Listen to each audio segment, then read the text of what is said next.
प्रधानमंत्री नरेंद्र मोदी आज छत्तीसगढ़ के दौरे पर रहे, जहां उन्होंने सरगुजा में चुनावी जनसभा को संबोधित किया। इस दौरान पीएम नरेंद्र मोदी ने मैनिफेस्टो को लेकर कांग्रेस पर जमकर निशाना साधा। रिपोर्ट देखिए।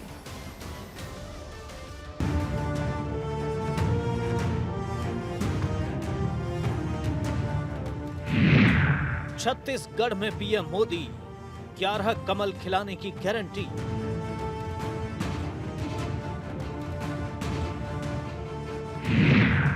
आरक्षण से लेकर मुस्लिम लीग तक फिर ताबड़तोड़ वार।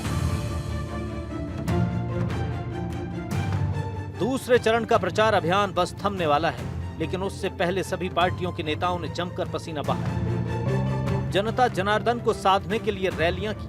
प्रधानमंत्री नरेंद्र मोदी मिशन छत्तीसगढ़ पर रहे। मंगलवार को जांजगीर चांपा और महासमुंद में रैली की तो आज सरगुजा में हुंकार भरी। इसी दौरान पीएम मोदी ने सैम पित्रोदा वाले विरासत टैक्स वाले स्टेटमेंट पर कांग्रेस को घेरा और जनता जनार्दन से कहा कि आपकी संपत्ति छीनने की साजिश कांग्रेस कर रही है।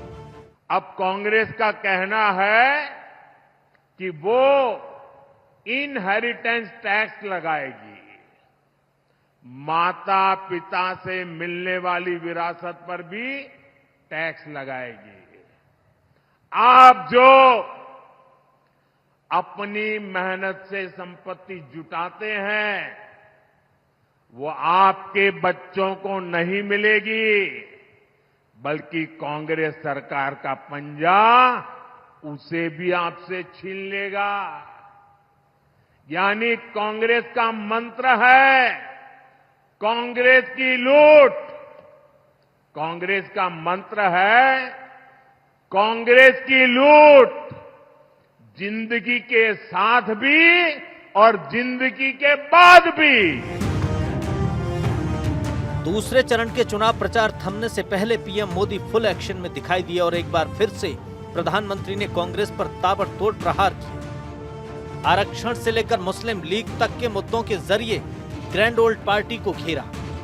कांग्रेस संविधान बदलकर एससी, एसटी, ओबीसी का हक अपने वोट बैंक को देना चाहती है।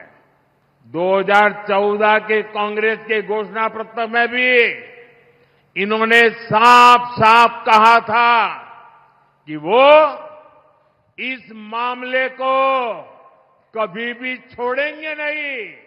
मतलब धर्म के आधार पर आरक्षण देंगे, अगर दलितों का, आदिवासियों का आरक्षण कट करना पड़े तो करेंगे।